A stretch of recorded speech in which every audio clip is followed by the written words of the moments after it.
This is the Dayton Dish Podcast, Episode 9, Duking It Out with Duquesne basketball beat reporter Zachary Weiss. The offense isn't sexy, it isn't pretty, it's not going to get any dates on Tinder, but what matters at the end of the day is that this is a Duquesne team that allows right under around 63 points a game, which is really unheard of for a Duquesne team, especially within the last 5 years. My name is Keith Browder. This week, the Atlantic 10 Conference opens its season, and the Dayton Flyers headed to Pittsburgh, Pennsylvania for a date with the Duquesne Dukes. On this cast, we hear from Zachary Weiss of Did You See That Now Pittsburgh, found online at dystpittsburgh.com. He'll give us a lowdown on the Flyers' first conference opponent. But before we begin, I want to let you know that we've affiliated with SeatGeek, meaning you can grab tickets to Dayton basketball games home and away by visiting thedaytondish.com/tickets. Grab the link, get your tickets, and support the site at the same time. All right, time for the interview. Question 1. A 9-4 record for the Duquesne Dukes. It looks sexy on paper, but when you take a closer look, you'll see that they have the second lowest strength of schedule in college basketball. Is Duquesne for real? Well, not to evade the question anyway whatsoever, but this is a team that, just like Dayton, is going through a coaching change. And in Duquesne's case, you don't want to necessarily say rock bottom, but with this new coach and Keith Dambrot, they've kind of had to rebuild. So this schedule's been tailored to that, very home-heavy, with 5 scholarship players returning, trying to give the team some confidence, and the 9 wins, I think, certainly goes a long way towards doing so. Well, you see early in the year, 2 wins, St. Francis, Brooklyn, and VMI. Okay, got 2 W's. And then 3 losses in a row against some pretty household names, Robert Morris, Cornell, and Pitt. During that 3-game losing streak, did you feel and did others feel that, okay, this could be a tough stretch? No, not in any way, and the reason for that is very simple.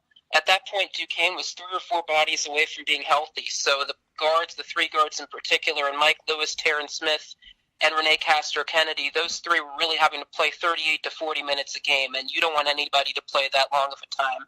Now that everybody's healthy, Duquesne's starting to get more into its defensive-oriented sets. Its starting 5 is set in stone. Roles are now being determined, and I think players are starting to understand their spots. So I think now they're starting to hit, you don't want to say their stride, but there's more familiarity. The minutes are controlled, and if someone's tired, then they can get a blow. Talking with Zachary Weiss of dystpittsburgh.com. You explained that injuries killed the Dukes through their 3-game losing streak, and then they ripped off 7 wins in a row. It's easy to say Duquesne hasn't beaten anybody, but is there a win in there that might excite you because it came against a good team? I would say the San Francisco win that just happened in Las Vegas was a very big win for them. San Francisco is a very talented team, and Duquesne played all their games non-conference in Pittsburgh except these last 2. And heading to Vegas, there's the 3-hour time zone difference, which they were able to take care of. The defense remained strong. The defense traveled well. The offense picked its spots and took what the defense gave them, and that's a Don's team that's much taller than them, much more experienced. And they just, the next day, beat a very, very challenging in-game Nevada squad, which has been receiving votes for the top 25. They're probably an NCAA tournament team. I know that's transitive property in a sense, but Duquesne's a very, very determined, and I think they're finally starting to gain some confidence in that huddle, and I think the San Francisco win was the biggest step towards that. Well, it's pretty good to get a win right before, heading into conference play. Of course, a loss against Southern Illinois the next day by 10, but we now set up for a little A-10 action. So going into this game on Saturday, for Dayton fans watching Duquesne, how would you describe the type of play that the Dukes bring to the table? From the numbers, they've got 4 guys in double figures, and that 5th guy is averaging 5 points a game. So it's a big drop off outside of the big 4 guys. So knowing that, what can we expect? I think Dayton fans are used to seeing a Duquesne team that relies on its offense first, but this is a Duquesne team that relies on its defense to lead into its offense. The offense isn't sexy, it isn't pretty, it's not going to get any dates on Tinder, but what matters at the end of the day is that this is a Duquesne team that allows right under, going into that Southern Illinois game, around 63 points a game, which is really unheard of for a Duquesne team, especially within the last 5 years. But these are 4 players that have been consistent among the starters, and a couple of bench options which really have come up off the bench. Terrence Smith, namely, that are able to score the ball and also provide stellar defense. Keith Dambrot's really been on his players on the defensive end on the little things. Every time something went wrong on defense in the offseason, he would whistle the play dead. would stop practice and he would yell at the appropriate person controllably, of course. So this is a Duquesne team which has priorities that are much different than they've been in the last handful of years. And on the offensive end, the shots might not be going in, but they're extending possessions. The posts are rebounding. There's offensive rebounding. Eric Williams has been a double-double. Junior has been a double-double machine. Chaz Brown, Kellen Taylor, Jordan Robinson.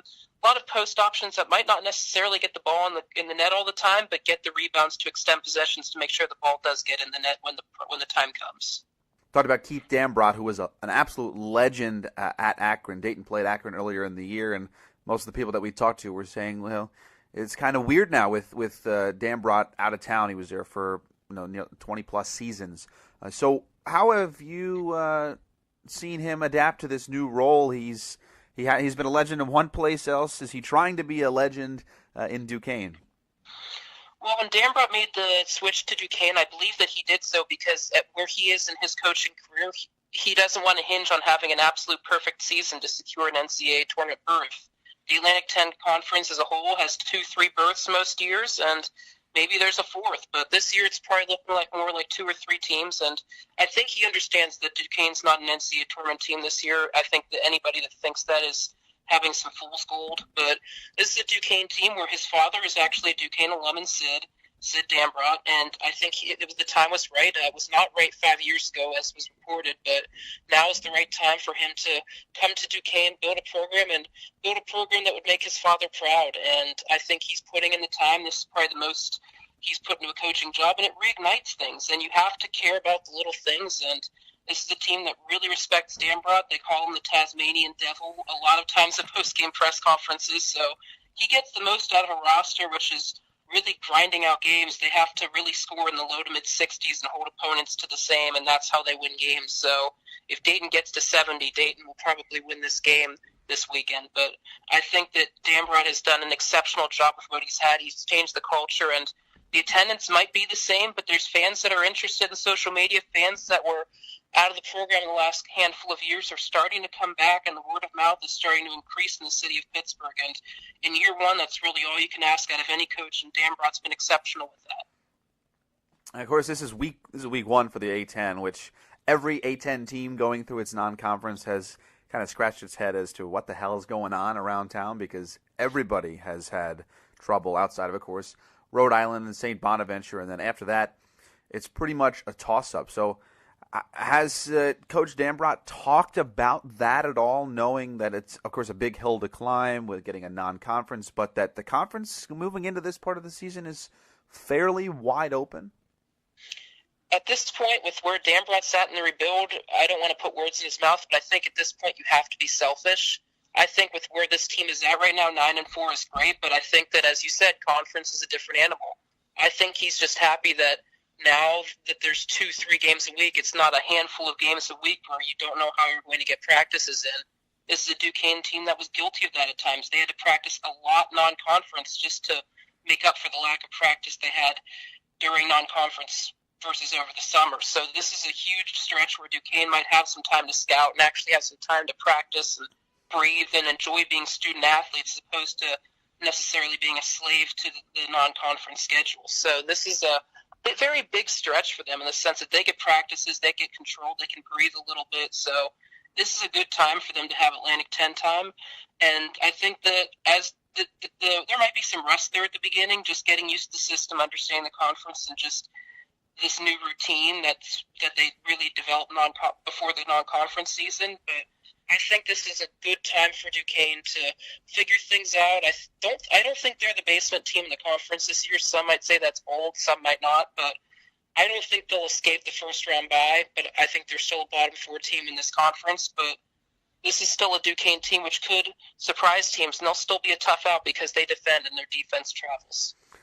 All right, so we've got not a Tinder date, the offense. You've got to grind it out, keep it in the 60s. And, of course, for fans that don't know, Keith Dambrot, a legend at Akron, now doing it up at Duquesne, where he has some really strong emotional ties. Dayton sees Duquesne Saturday at 4 o'clock in Pittsburgh, and then Wednesday, February 7th, back in Dayton. So a double dip this year for the Flyers and the Dukes. We appreciate it. It's the holiday week. You took a step away from the eggnog to give us some info. Thank you, my friend. Well, I'm Jewish. That's no problem whatsoever. But I definitely appreciate the time all the same, and hopefully we'll catch up as the season progresses. Big thanks to Zachary Weiss of DYSTPittsburgh.com covering Duquesne basketball. My name is Keith Brad, and this has been the Dayton Dish.